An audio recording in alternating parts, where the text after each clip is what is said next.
और बजट सत्र के दौरान सदन में जब संसदीय कार्य मंत्री बोल रहे थे तो कांग्रेस के विधायक जिन पर आरोप है कि सदन में शराब पी करके आए थे, उन्होंने जब संसदीय कार्य मंत्री प्रेमचंद अग्रवाल के ऊपर आरोप लगाया कि वो पहाड़ियों के विरुद्ध बोल रहे हैं, तो इस पर प्रेमचंद अग्रवाल ने उग्र ढंग से जवाब दिया और नसीहत भी दी। इस विवाद को खत्म करने के लिए आखिरकार मुख्यमंत्री को ही मैदान में आना पड़ा।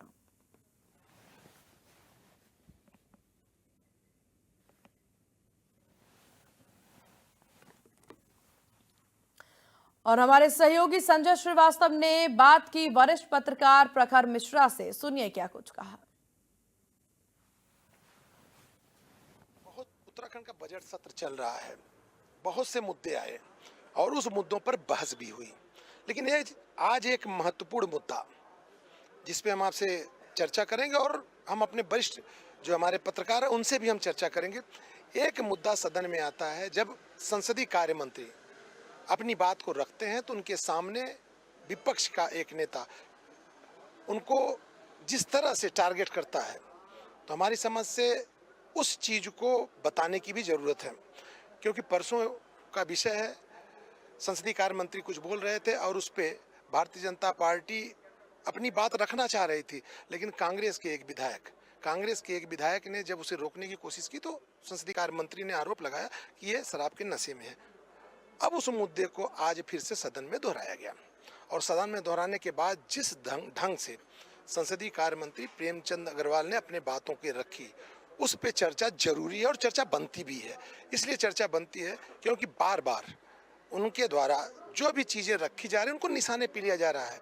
उनके अनुभव को नहीं ध्यान दिया गया, विधानसभा अध्यक्ष रहे हैं और जिस तरह से ऋषिकेश में उन्होंने विपरीत परिस्थितियों में मेयर को जिता के लाया उसे भी ध्यान नहीं दिया गया।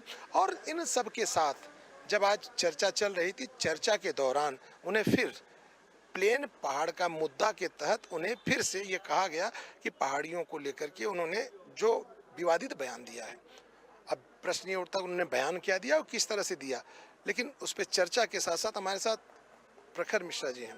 प्रखर जी से हम बात करेंगे, लेकिन ये ध्यान देने की जरूरत है कि संसदीय कार्य मंत्री ने अगर ये मुद्दा आज उठाया है तो कितना सीरियस है, क्योंकि उन्होंने सीधे सीधे सदन में कहा, सारे सदस्य बैठे थे, उन्होंने सीधे सीधे कहा कि ये जो मुद्दा बार बार उठाया जा रहा है और जिसे लेकर के उन्हें निशाने पे रखा जा रहा है उस पर ही चर्चा हो जाए।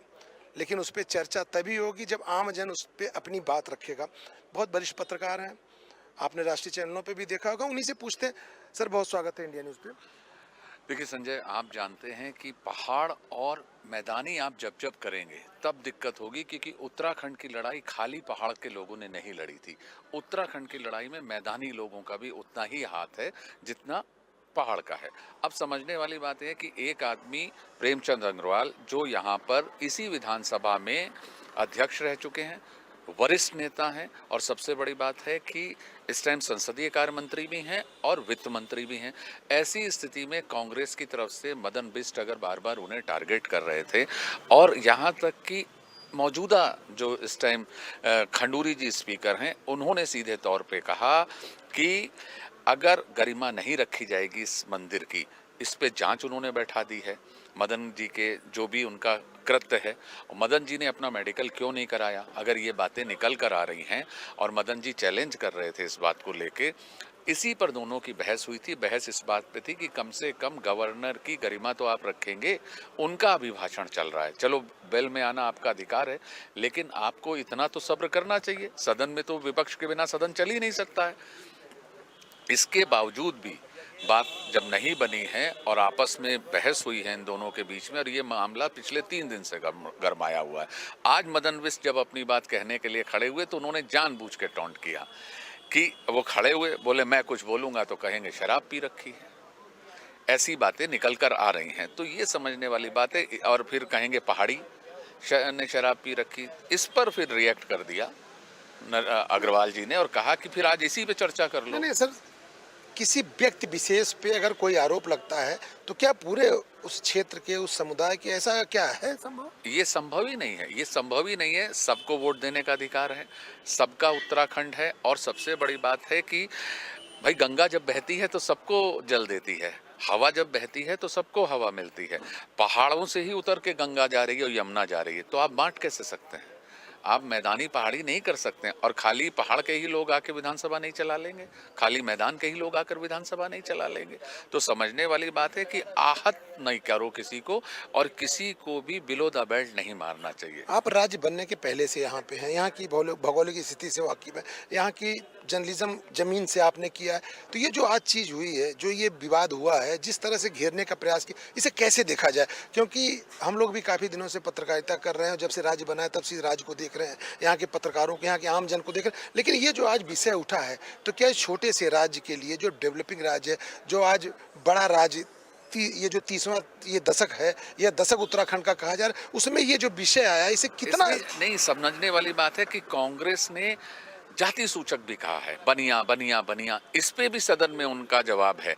हालांकि उन्होंने एक तरीके से कहना चाहिए चुटकी लेते हुए कहा, कल बोले थे प्रेमचंद अग्रवाल कि साहब आप बनिया बनिया कहते हो, मैं तो खाते का मजबूत आदमी हूं और मैं ही बजट पेश करूंगा। यानी कि संसदीय कार्य मंत्री, वित्त मंत्री, फिर वो सरकार के संकट मोचक हैं।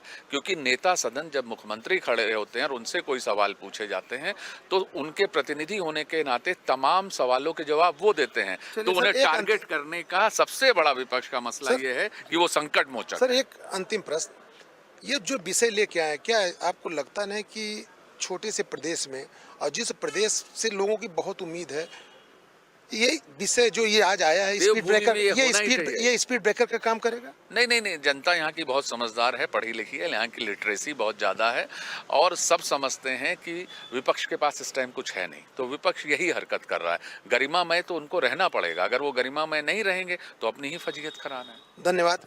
ये थे प्रखर मिश्रा जी, जिन्होंने बड़ी साफ गोई से कहा कि ये विषय व्यक्ति विशेष से है, न तो किसी जाति से है, न किसी क्षेत्र से है, और अगर इसे विषय बनाया जा रहा है तो इसका मतलब है कि विपक्ष के पास कोई मुद्दा नहीं है, वह मुद्दे की तलाश में भटक चुका है। तब ये तो समय बताएगा कि ये मुद्दा कितने आगे जाएगा, लेकिन इस प्रदेश के लिए और प्रदेशवासियों के लिए जरूरी है कि इस तरह के विषय पर विराम लगे। धन्यवाद। India news.